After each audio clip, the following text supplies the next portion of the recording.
I'd like to invite Naatujuna to give us highlights on the perspective of stakeholder engagement. Thank you very much, Dr. Nathan, can I ask you to help with timekeeping, given your strategic location? Thank you. So, Deborah and Grace, we're looking for you to share with us about engagement of internal and external stakeholders. And you have 10 minutes for this.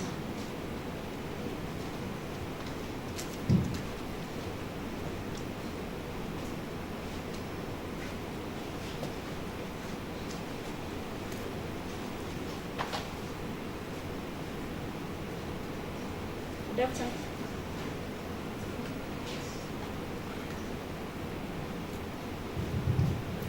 Good afternoon to you.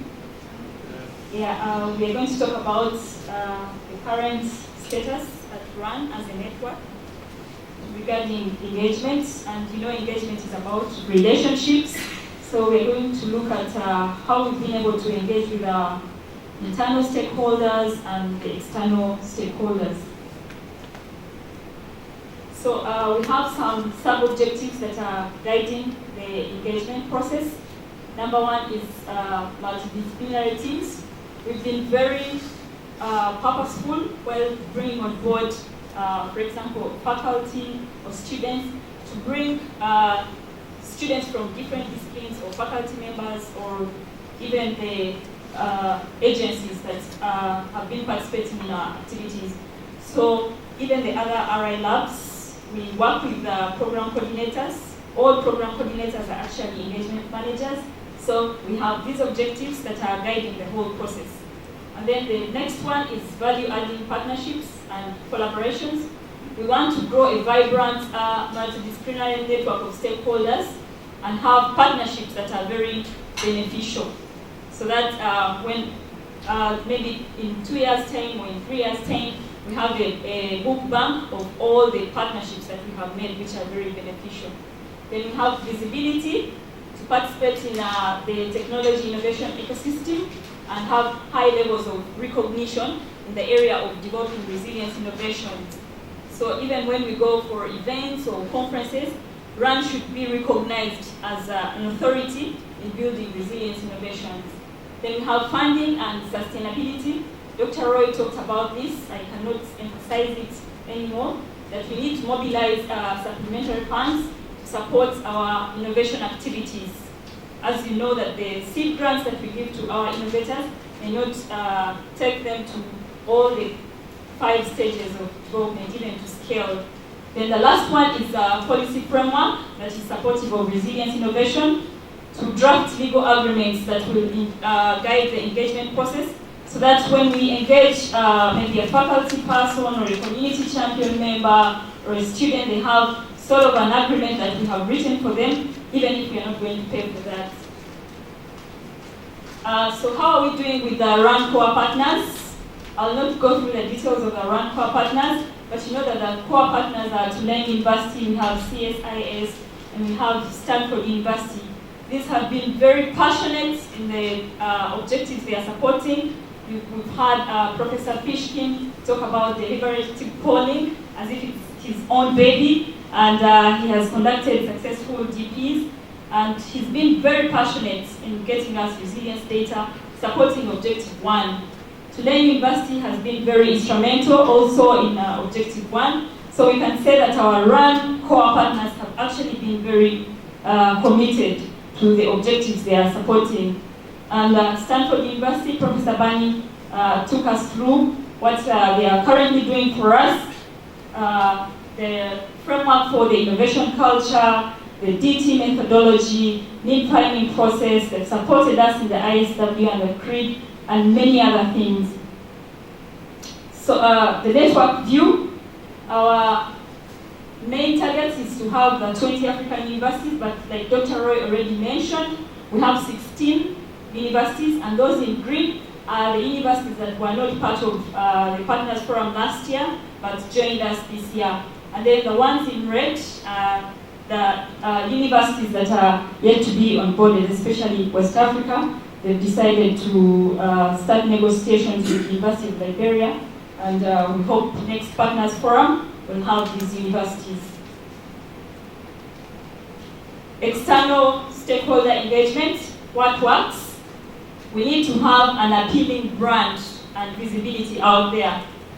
I'll give an example of TechOn. When we went for TechOn last year, RAN was recognized because of the different sessions where we participated, and we had the RAN staff giving very powerful presentations like Dr. Roy, Dr. Wanjiku, and immediately after those presentations, we had people approaching us on how they can engage with us. One classic example is the Engineering for Change. This is an online community of engineers, about 7,000 engineers that contacted us, and they were looking for ways how we can work together. So the first activity we did was a webinar. They hosted us on a webinar, and during that time we were publicizing the RIG for FIG for South Africa. So we had the South African team getting onto the webinar, and we had so many engineers from all over the world listening to the South African team and also about RAN, what we are doing. And from there we got a report that we are doing great work. They want to find out how they can mentor our students, and we are in continuous conversation. Hopefully we'll have some tangible partnerships out of that. So even when we go for events, when we go for conferences and we present these papers, the RAN brand, I can confidently say that we are getting the recognition, and we need to put in more effort to build on that. And then also on external stakeholder engagement, how can we get external stakeholders interested in our work? The mentorship programs are also one way or one avenue in which we can bring external stakeholders. If we assign somebody maybe from a Centenary Bank to mentor some of our students who are working on projects on financial inclusion, that's one way in which you can bring them. And if you want to ask for more money and they are already part of the mentorship program, it will be very easy. Then the third point is to make them part of the advisory board. I like the case study of South Africa, that they did a system view of the stakeholders who are in the innovation ecosystem. And then they engaged some of these stakeholders in their judging process. Some of them are already advisory board members. So that's one way that all RI labs can do, and we start attracting the external stakeholders. Then we also have value for value. Stakeholders want to feel that they are gaining something from you. When we go to ask for money, it's not about asking for money. We can make sure that we have this in store. And Dr. Roy talked about our strength. We have scholars, we have faculty, we have students, we have resilience data. We surely have something to bring on the table. We have lab spaces. So if we went to maybe MTV or MTN and they want to quickly prototype something, we can tell them we have the lab space, and then in future when we go to ask for money, it will be they can refer to the previous partnerships. Then we can write on their corporate social responsibility. I don't know how many RI labs have looked at the corporate social responsibility of different organizations. In January, with Professor Bani, we did a workshop of managing innovations, and we listed all partners, all possible partners that we can work with.